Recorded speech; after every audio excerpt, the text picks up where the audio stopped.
আজকে যে ভিডিওতে যে বিষয়টা নিয়ে আলোচনা করব, আজকে অনুষ্ঠিত নার্সিং ভর্তি পরীক্ষা, সে ভর্তি পরীক্ষার কাটমার্ক কত হতে পারে, বিএসসি, ডিপ্লোমা এবং মিডওয়াইফারি কত হতে পারে সেটা দেখব। পাশাপাশি রেজাল্ট কিভাবে মেকিং করা হয় সেটা আমরা দেখব, আর রেজাল্ট কবে পাবলিশড হতে পারে সেটাও আমরা আজকে দেখব। তো প্রথমে আমরা যে বিষয়টা নিয়ে একটু আলোচনা করি, আজকে যে নার্সিং ভর্তি পরীক্ষাটা অনুষ্ঠিত হয়েছে সেটার নর্মালি বিগত বছরের কোশ্চেনগুলো অ্যানালাইজ করলে যেটা দেখা যায় যে বিগত বছরের কোশ্চেনগুলোর তুলনামূলকভাবে আজকের কোশ্চেনের তুলনায় সহজ হতো, কিন্তু আজকের পরীক্ষার কোশ্চেন বিগত বছরগুলোর তুলনায় একটু হলেও কঠিন হয়েছে, যার কারণে বিগত বছরগুলোতে যেরকম কাটমার্ক হয়েছিল এবছর কাটমার্কটা কিছুটা হলেও কমে যাবে। তো কেমন হতে পারে কাটমার্ক সেটা আমরা আজকে দেখব। তার আগে আমরা দেখব যে রেজাল্ট থেকে মানে মেকিং যে করা হয় রেজাল্টটা, সেখানে এসএসসি এবং এইচএসসি রেজাল্ট থেকে কত মার্ক কিভাবে নেওয়া হয়, পাশাপাশি এমসিকিউতে কত পাইতে হবে সেটা আমরা দেখব। প্রথমে রেজাল্ট মেকিংয়ের বিষয়টা দেখি। যেমন এসএসসির যার রেজাল্ট তোমাদের সেটাকে 5 দ্বারা গুণ করে 25, এইচএসসির যার রেজাল্ট তাকে 5 দ্বারা গুণ করে 25, তার মানে এই 25, 50 মার্ক, এই 50 মার্ক অলরেডি তোমাদের হাতে আছে। যারা এ প্লাস পাইছে তারা এই 50-এ 50, যাদের মার্ক এ প্লাসের চেয়ে কম তাদের ক্ষেত্রে ক্যালকুলেশন করে দেখবা কত আছে। এখন ভর্তি পরীক্ষা অনুষ্ঠিত হয়েছে আমাদের 100 মার্কসের উপর, এই দিয়ে 50 আর এখানে 100, টোটাল হলো 150 মার্ক। তার মানে আমাদের যে রেজাল্ট সেই রেজাল্টটা কিন্তু এই 150 মার্কের উপর ভিত্তি করে কিন্তু রেজাল্টটা হবে।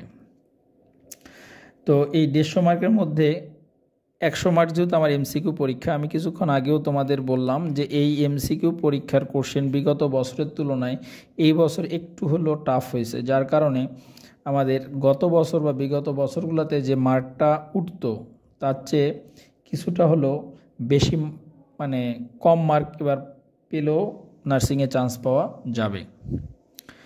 তো কত কম সেটা একটু আমরা দেখব।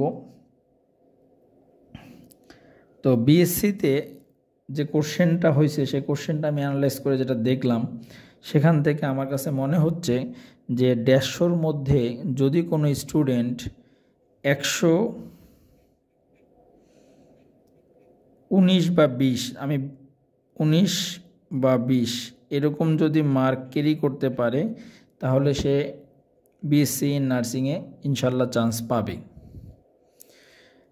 আমি আবার বলতেছি, বিএসসি ইন নার্সিং যেটা আছে সেখানে যদি 119 বা 120 কোনো স্টুডেন্ট ক্যারি করতে পারে সে এবার নার্সিংয়ে ইনশাল্লাহ কোনো না কোনো নার্সিং ইনস্টিটিউটে বা নার্সিং কলেজে ভর্তি হতে পারবে।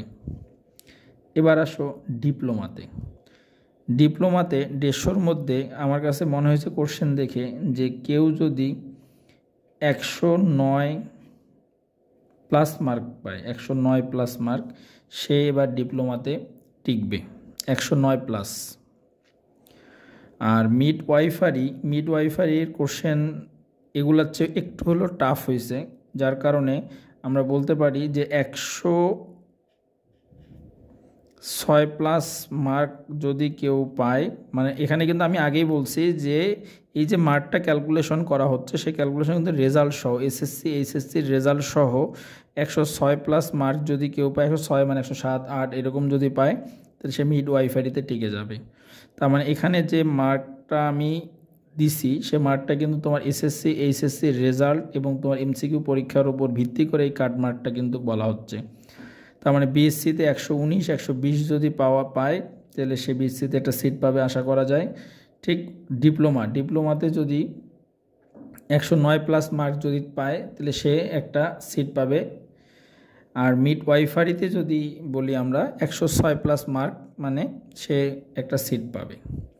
এটা হলো আমাদের এবারকার নার্সিংয়ের কোশ্চেন অ্যানালাইসিসের উপর ভিত্তি করে আমার এই কাটমার্কটা, আমার কাছে মনে হয়েছে এই কাটমার্কটা এরকম হবে এবার। তো তোমরা যারা এই কাটমার্ক অর্জন করতে পারবা, তারা যারা সিট পাবা তাদেরকে অগ্রিম অভিনন্দন। এবার আসো রেজাল্ট প্রকাশ। কবে রেজাল্ট প্রকাশ হবে এটা নিয়েও একটা দ্বিধাদ্বন্দ্ব। সোমবার অথবা মঙ্গলবার রেজাল্ট পাবলিশ হবে, সোমবার অথবা মঙ্গলবার তোমাদের নার্সিংয়ের রেজাল্ট পাবলিশ হবে সোমবার অথবা মঙ্গলবারে তোমরা ইনশাল্লাহ রেজাল্ট পেয়ে যাবা। তো আশা করি তোমাদের এই ভিডিওতে আমি যে বিষয়টা নিয়ে আলোচনা করলাম যে কাটমার্ক কত হতে পারে, রেজাল্ট কবে পাবলিশ হতে পারে, রেজাল্ট কিভাবে মেকিং করা হয়, আশা করি তোমরা বুঝছো। তো আজকের ভিডিওতে এই পর্যন্তই। আল্লাহ হাফেজ।